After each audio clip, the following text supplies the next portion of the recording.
Welcome to the Tournament Poker Edge podcast, brought to you by TournamentPokerEdge.com, the only podcast dedicated exclusively to poker tournament strategy.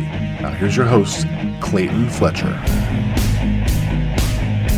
Hello once again, everybody, and welcome to the Tournament Poker Edge podcast. I'm your host, Clayton Fletcher in New York City, and today I will not be discussing the latest and increasingly ridiculous developments in the Robbie versus G-Man cheating allegation scandal, Jack 4 heard round the world ridiculousness. I can't with it anymore. It's like people are doing 9-hour YouTube streams where they're investigating and talking to everyone. It's gotten too much. It's a bit of a circus at this point.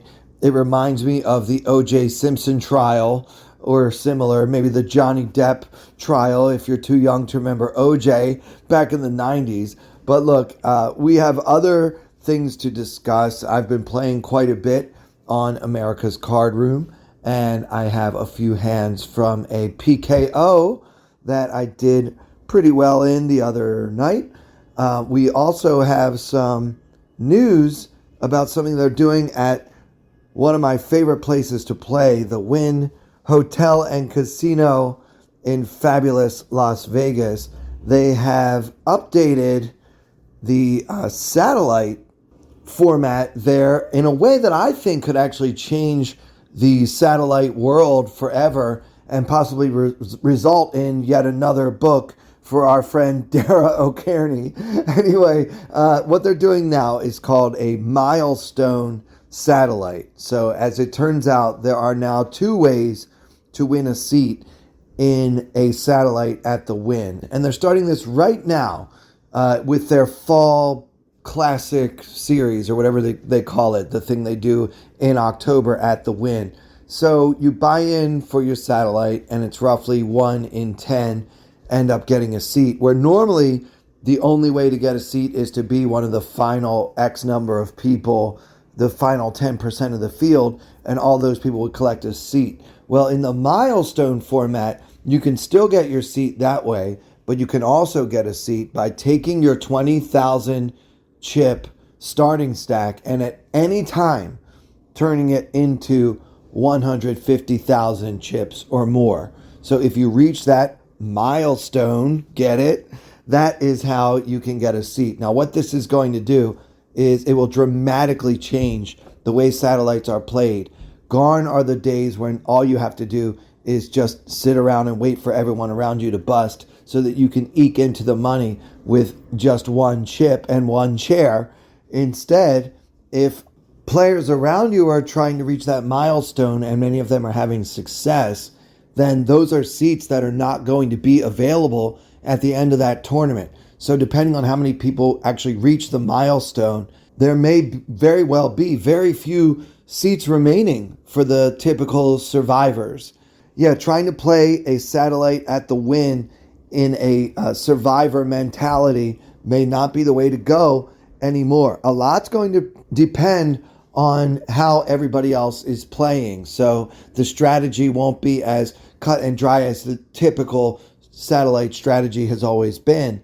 But yeah, learning how to navigate this format where you can either reach a milestone or just survive to the end, I think is very interesting, and it's going to make satellites go a lot faster. First of all, because certain spots will arise where it's like, well, maybe I'm in a coin flip here, and if all I need to do is win this coin flip and I can just be done with this satellite and have my seat into whatever event I'm trying to get into, I think for some players that's going to be very tempting, and they'll go ahead and call it off with ace-king, whereas many times in a traditional satellite, multi-table satellite format, folding ace-king in that spot, depending on your stack size relative to the average, may well be correct. But yeah, rewarding people in some way for building a big stack in a satellite and then just not sitting on it and waiting for everyone else around him to bust out, I think is a great thing for the game. It's going to make satellites more fun. It's going to dramatically impact basic strategy for these satellites. And I think that anytime there's a new type of poker format, like whether it's the mystery bounty or the PKO or now this, milestone satellite format, I think this is good for the game because obviously it's so new that there's no way it's been solved already. And yeah, it might be, a tough spot. Like suppose there are, let's say 12 players left and 5 of them are getting a seat and I have 120,000 and the average stack is 75,000 and there are 5 seats left to get. There are several very short stacks still remaining in the final 12. Well, that just raises so many new variables. Like, should I still go for that milestone or am I going to be able to survive my way into one of the final seats remaining at the end? Yeah, that's a tough one. And it's not a simple math problem. It's a lot more complicated than that. And it will greatly depend on what strategy I think my opponents are employing. And yeah, I think it might be fun to try it. But as usual, I just want to give credit to Ryan and all the guys at the Wynn for always innovating and always trying new things. And I hope this really does catch on because right now, a multi-table satellite into a major tournament is one of the worst places on earth to ever be because it's just miserable. Everyone's tanking. Everyone's, waiting and waiting and waiting. And, well, it kind of reminds me of watching paint dry. So that's not one of my favorite activities either. I think this will liven up the satellite world, and I, for one, am very much in favor of it.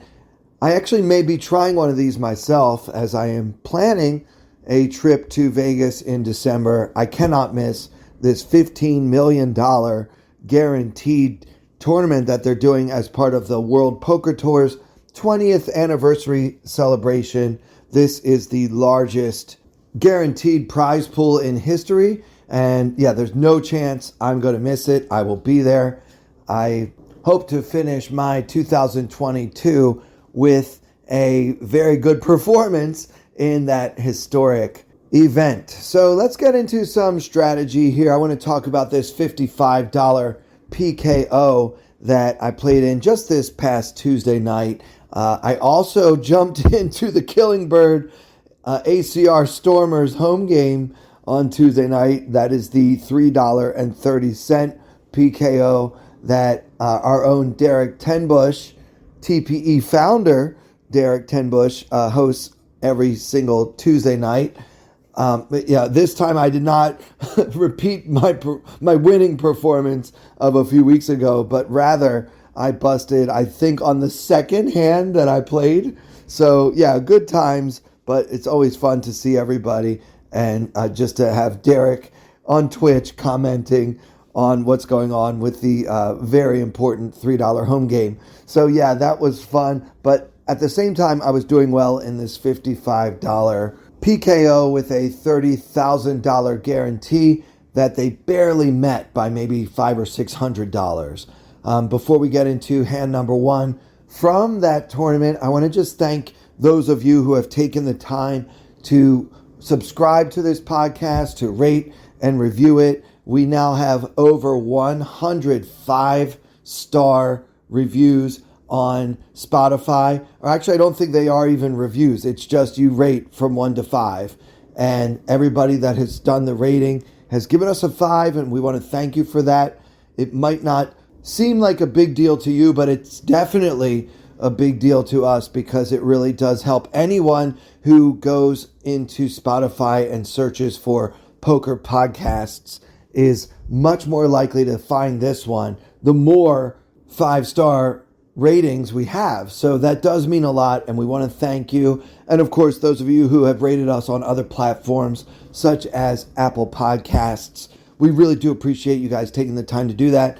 If you love this podcast, you want to keep getting this content, that is one way that you can show your love and your support for what we're doing here at Tournament Poker Edge. So let's look at the first hand that I played. This was really, really early on.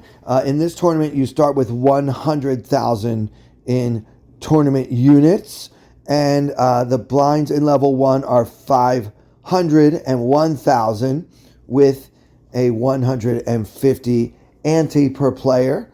We are at a 7-handed table, and the action folds to hero in the cutoff, holding the king of diamonds and 7 of diamonds. So before we decide whether or not to play this tournament, this is only maybe the third hand that we've been dealt in this event, but we do have a few familiar faces, or at least usernames that we recognize, notably the button and the small blind. Now, the button is a very tight player. I expect him to not defend very often. That's odd because usually when we use the word defend, we're talking about defending your blinds. But I kind of learned this from Matt Berkey. I feel the button is so powerful and so important that I actually consider when the cutoff raises before me that I sometimes want to defend my button either with a call or a 3-bet, just because position is so important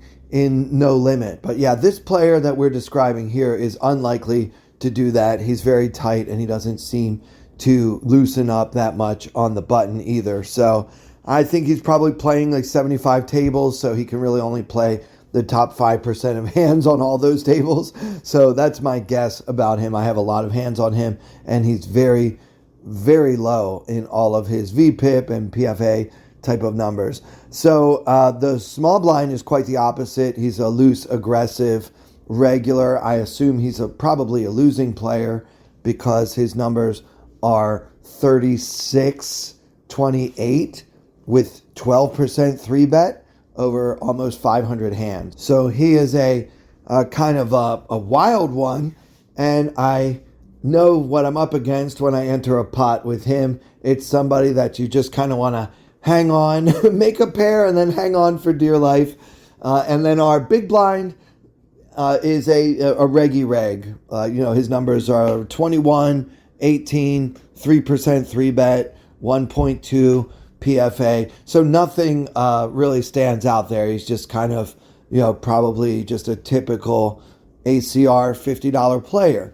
Nothing really jumped out at his numbers. Those are pretty standard numbers for a reg on the site. So that's who is on the left. So given all that, do we want to open the King 7 suited from the cutoff? Remember, it is a 7-handed table. So I decide to go ahead and raise it up. I just click it, just minimum here. I mean, you can do 2.1, 2.2, and I've seen the arguments for doing that. I find that it doesn't really make that much difference. So I just make it 2,000, opening the pot. So the button folds as expected. And the small blind 3-bets, and he 3-bets big. He makes it 8,050. So I had raised to 2K, and he makes it 8K. And then the big blind folds, and the action is back on Clayton. So, yeah, I mean, it's a pretty tough sizing to handle. I don't really know if I want to put in 6 more blinds just to see a flop with King 7 suited against a very, very aggressive opponent. So I think folding is absolutely fine. But what I decided to do is go for the 4-bet. Now ask yourself this question. And I've been doing a lot of coaching with, as I mentioned on previous episodes, I've been delving into the coaching realm and working with, guys that kind of know what they're doing. They've been playing poker for 15, 20 years, and maybe they just have never learned how to analyze their HUD stats, as I've been learning for these last few years with the help of Jason Snost and Lost Smith. Shout out to Snost, by the way. I haven't had him on for a while. We should probably get him back on here, as he was the one who really helped me learn what those numbers are and what they tell us and what they should be and stuff like that. But yeah, so I've been kind of doing the same for some of my quote unquote students or whatever, guys that I've been working with and coaching. And one question that's come up several times with several of these students, if you will, has been, how often do you 4-bet without aces or kings? In the modern game, it seems like the good old-fashioned pre-flop raising war has gone by the wayside. And I don't like that. I feel like being able to put in a light 4-bet should be part of any balanced strategy. Now, we always talk about ace-5 suited. You guys know I love ace-5 suited. And the reason why I love it so much is because unless you're up against pocket aces, you will always have at least 30% equity.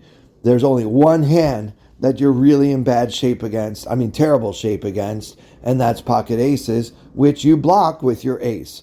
So that's why the solvers and the GTO bots and all the beasts who memorize the strategies that they extol, these guys, they love that ace-5 suited just as much as I do. So, but yeah, what other hands might we want to have in our 4-betting range? So if you're a person that never 4-bets without aces or kings, I think you're pretty easy to beat, especially in a deeper stack situation like this one. Remember, this is the beginning of this tournament. We have 100 big blinds, and that's what pretty much everybody at the table has as well. I think one guy won a pot, so he's got like 110, and somebody lost that pot and has like 90. But yeah, otherwise it's been like raise and take it. This is really the first flop we've even seen, I think, at this table. It's very, very early on. So what other hands do you want to have in your 4-betting range? I think including a suited king every once in a while. Now, I'm not saying to go crazy every time you have king 7 suited, but that king is a very important card. It blocks 2 of the hands that should be 3-betting us in the first place, which are ace king and king king. So those are hands that can stand up to this 4-bet, and so being able to block some of their frequencies is important. And so that's why I like having a king in my hand when I do this. You can also do this, of course, with the ace-5 suited, or really any suited ace once in a while. But the real reason I'm doing it here is because I'm exploiting a known opponent's tendency to 3-bet way too often. And also, he happens to be from the Russian Federation, which is where light 3-betting was born and raised. So here we go. We're going to go for the 4-bet here. And the reason why is because I don't want to be readable, but it's more because I want to punish this player's most likely error, which is 3-betting too often. Now, there are many players out there, maybe even you, dear listener, that won't ever flat call from the small blind. So any hand that they want to play from the small blind, they're going to come in for a 3-bet, especially versus a late position raise like this one. So I'm also aware of that. So that might make this 4-bet even more attractive, because what if the guy just wants to get in there with King Jack, right? He really can't call a 4-bet with a hand as weak as King Jack, even though we all know he's got us in terrible shape with our King 7 suited.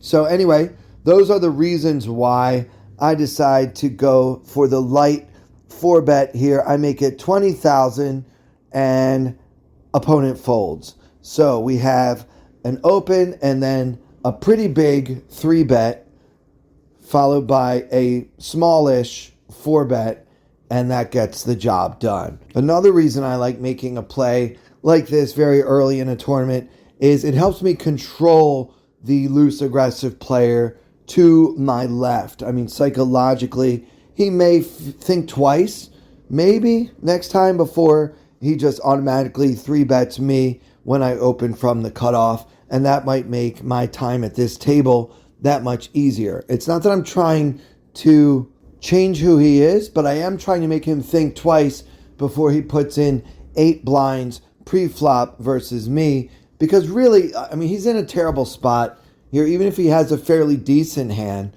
like Ace-Jack, Ace-Jack doesn't have to love being out of position against a 4-bet. Yeah, the more I think about this play, the more I think I like it, and especially when it exploits this player's flawed strategy in the first place. All right, let's do another hand from this $55 PKO as played this past Tuesday on ACR.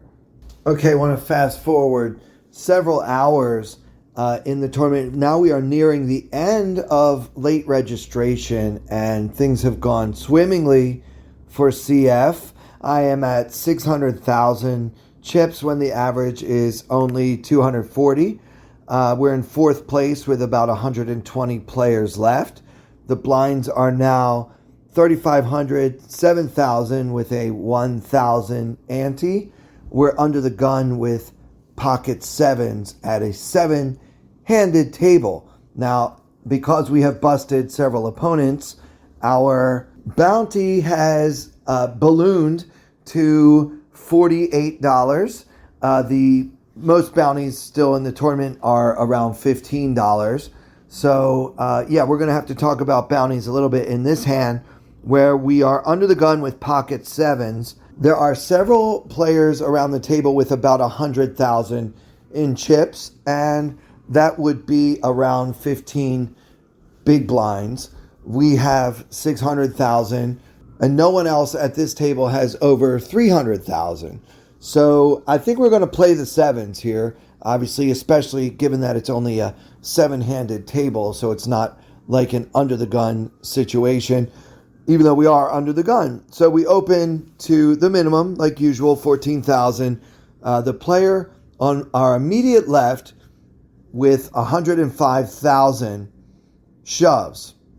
So it's under the gun raise, and then second position shove, and then the player on the button comes over the top for 188,000, about a third of our stack. Now, each of these players has a bounty of $15. So remember, this is a PKO tournament with a $55 buy-in.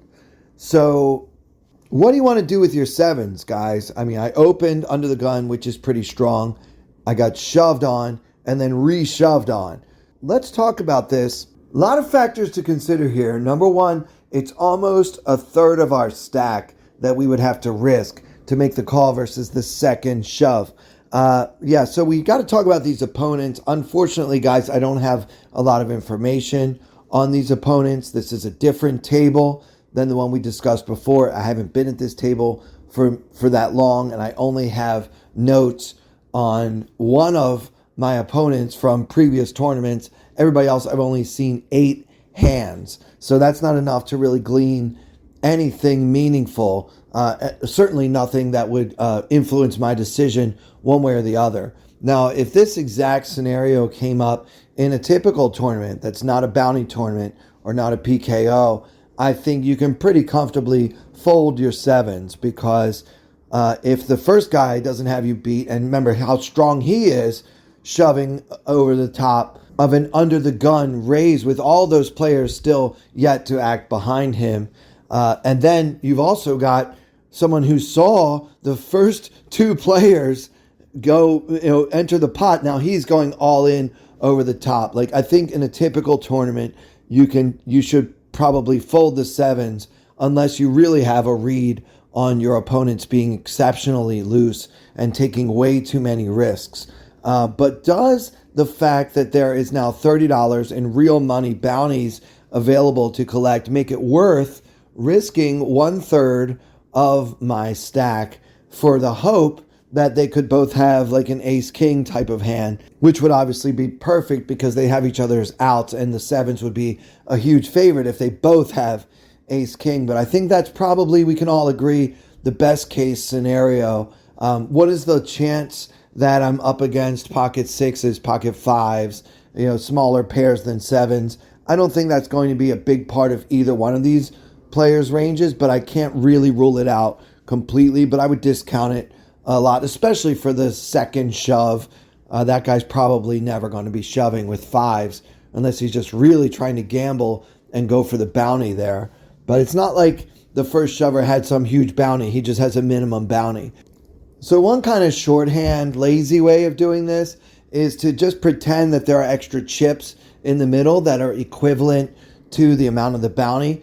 If the bounty prize is about a third of the buy-in, or 20%, 25% of the buy-in, whatever it is, you can kind of just calculate that and turn it into chips, right? So $15 is the bounty here, and that is about 30%-ish of the buy-in, minus the rake, of course. So, yeah, I mean, that's one way to do it. I think that those bounty dollars actually become more valuable as their scarcity increases, as those bounties get collected. But yeah, like, let's discount that for now and ignore that for now. And let's just say that $15 is worth about 30,000 in chips. Remember, our starting stack was 100,000. So one way to do the math here would just be to add an extra 60,000 in chips to this pot, sort of theoretically, and see how that affects the pot odds we're getting. Obviously, it's going to improve those odds, but by how much? That's one way to do it.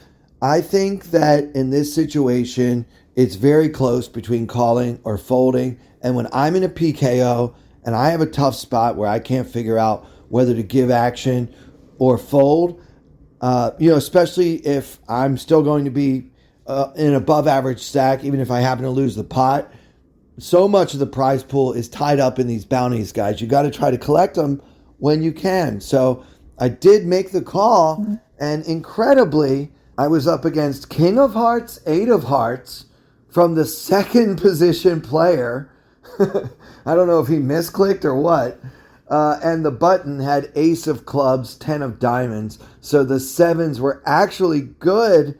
And perhaps the most incredible part of all is that I won the pot. So yeah, it's hard to fade all of those outs, but I managed to do so. Actually made a full house with my 7s when all is said and done, and collected all the chips in the middle plus the $30 in bounties and took first place from there. So that was quite an outcome for that hand. I think that in a regular tournament, I would pretty comfortably fold my 7s, but I think that the extra incentive to call pushed me over the edge. I want to know if you guys would have made the same call in this situation. Just because it worked out for me doesn't mean it was a good decision, of course. So what do you think? Tweet me at Clayton Comic and let me know your thoughts on this hand. And we have one more hand to review today, and it's a good one. But before I get to it, I want to talk to you about sitesoptimized.com. Now, this is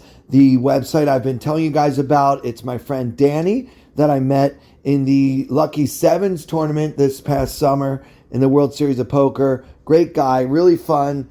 Obviously a poker enthusiast if he's playing in the World Series of Poker. But he's a businessman. He does web design and SEO services. And lately, he tells me he's been doing a lot of work in the home services area. This is like, your typical contractors, auto glass companies, plumbers, roofers, remodeling contractors. He's building websites and helping these people get more visibility in Google searches and similar searches. So yeah, if you are in that area, or really any area at all, and your business is in need of a website, Danny wants you to know listeners of the TPE podcast get an exclusive special. Sitesoptimized.com will create a free mock-up of your existing website at no charge, no obligation to buy. Love it or leave it, no pressure, nothing like that. He's one of us. He's a podcast listener. He decided to give us a try as a way for him to get the word out, and we're very lucky to have him as a sponsor. So if you are in the market for website services, SEO services, or you just want to give your business a fresh new look, visit sitesoptimized.com and tell Danny that you, like him, are a listener to the TPE podcast. All right, so let's do one more hand from this $55 PKO extravaganza on ACR. Same table, same blind level we were at before. I'm in first place, and the second place player has just moved to this table, so we are now 8-handed. We have about 800,000, and he now has about 600,000 in his stack. Well, we actually have 860 to be exact. Good for first place. We also have 60 some dollars in bounties, which is a lot considering the buy-in for this tournament is only $55. Most players at this table have around 250. So the fact that the two biggest stacks in the whole tournament are at this table is noteworthy. So the second place player is in the cutoff in this hand, and off of his 600,000 stack, he opens for the minimum 14K from the cutoff.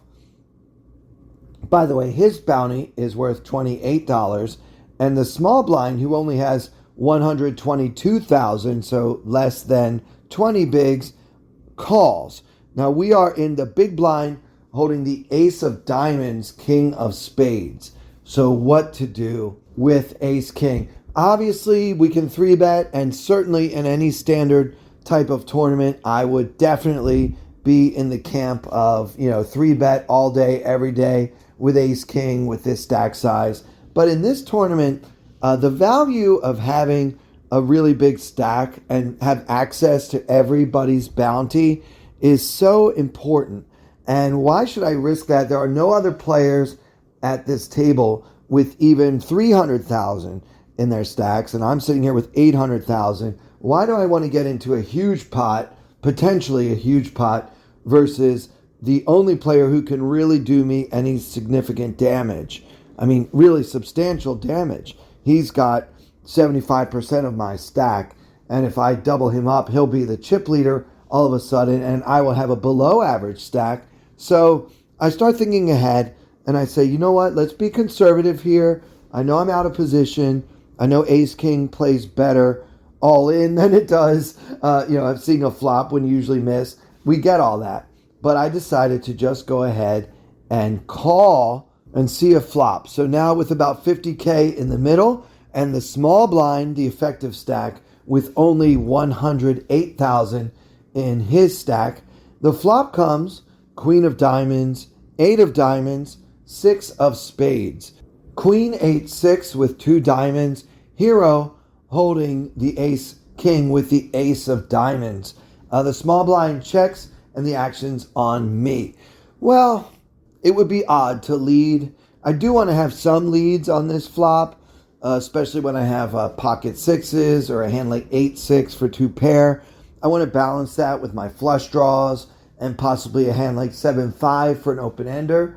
But with just the bare ace king with the ace of diamonds, I didn't really feel like this was a good spot to bet. So I made the standard play and checked over to the original raiser, the second place player, who also checks. So we're going to see a free card, still 50K in the middle. And the turn comes the king of spades. Again, the small blind checks, and the action is on Clayton, now holding a pair of kings. So what do we want to do?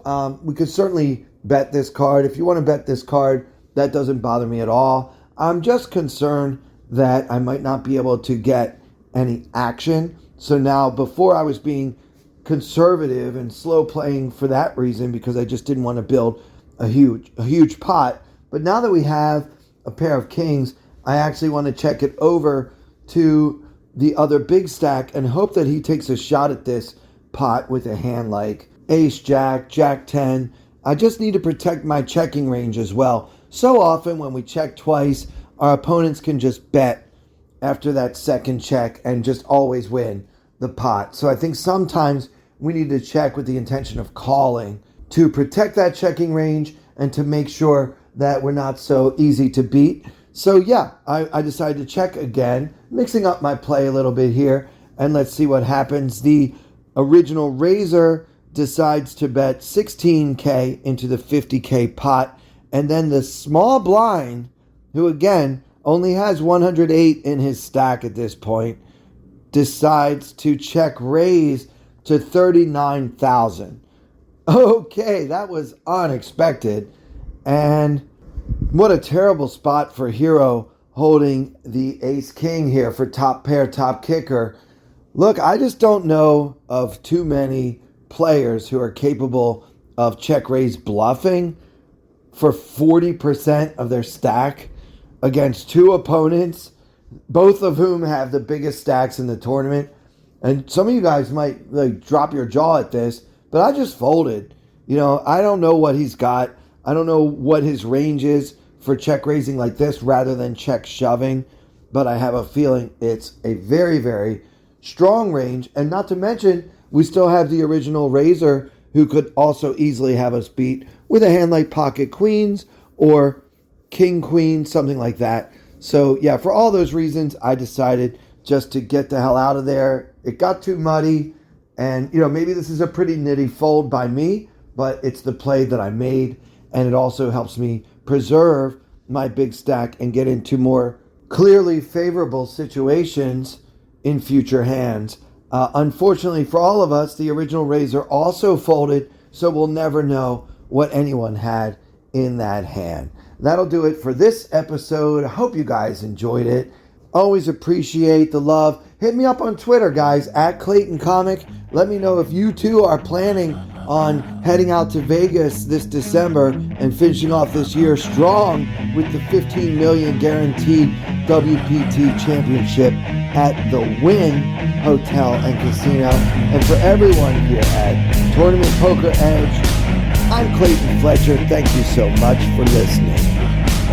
I wanna hold them like they do in Texas, please.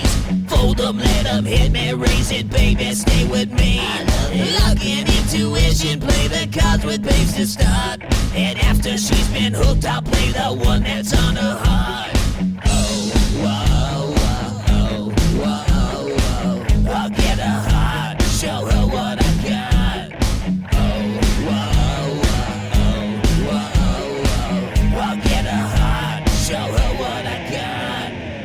Can't read mine, no she can't read a mile. Poker face, she's got to love nobody. Can't read mine, no she can't read a mile. Poker face, she's got to love nobody.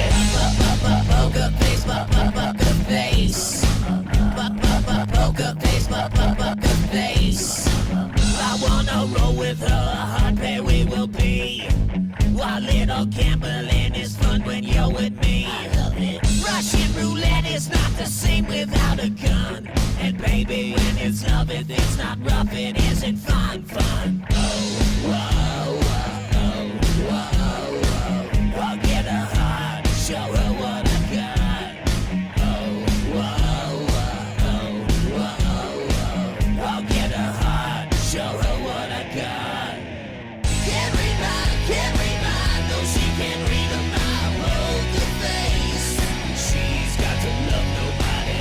Can't read mine, no she can't read a mile. Poker face, she's got to love nobody. Poker face, poker face. Poker face, poker face.